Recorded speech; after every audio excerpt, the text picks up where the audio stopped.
I'm Tiziana Deering.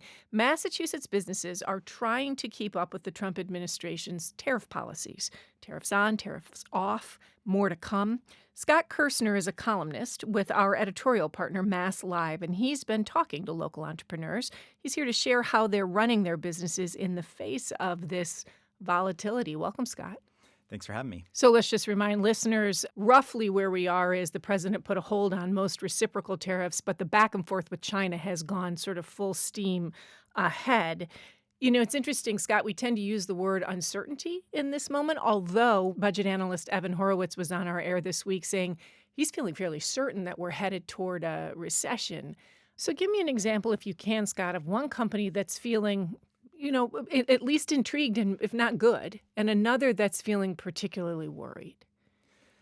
I talked to two companies that make really tangible things, a sunglass company called Randolph Engineering, and they said, hey, some of our components, some of our materials are going to get more expensive because they come in over the border. They feel like, these tariffs could increase the prices of the alternative foreign-made sunglasses that they compete with. And I also talked to a leather jacket company down in Fall River that's been around for 50 years. They make these really cool motorcycle-style leather jackets. And they were also feeling, when the giant wave of reciprocal tariffs were announced earlier in April, they were feeling like, this actually might help us with some of our rivals from places like Pakistan, where they make really inexpensive leather jackets. They rip off this company's designs, and then they bring them into the United States. And so it remains to be seen now that some tariffs on some countries have been rolled back to 10%, how that's going to impact this company, Vance and Leathers. But the other thing I mentioned, I've been talking to people over and over again, Vanson discovered, our leather jacket linings come from China. And so suddenly those have the 145% tariff on them. And that's going to take a lot of time for this company to figure out, is there an alternative source of the linings for our jackets? You know, I've talked to you a number of times over the years about innovation, a big focus of yours. Lots of startups, often in the innovation space. I understand you've been looking at the volatility and its impact on startups.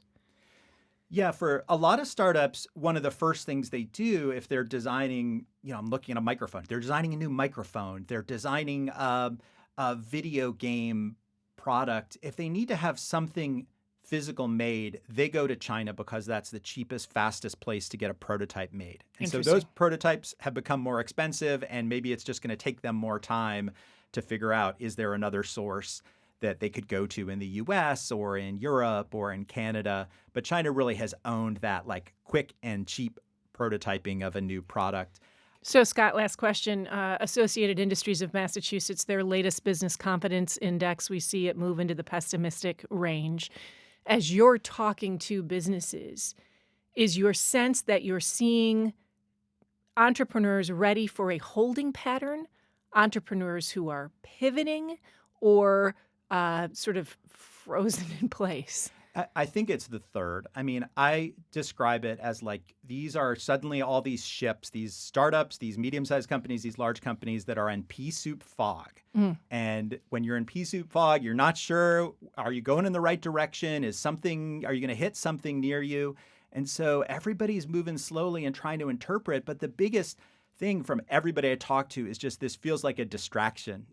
Business people want to be out selling and building products. And this feels like, now we have to go reevaluate where our products are made, who's going to buy them, can we go back to our investors and raise more money? And so we're in a pea soup fog moment right now.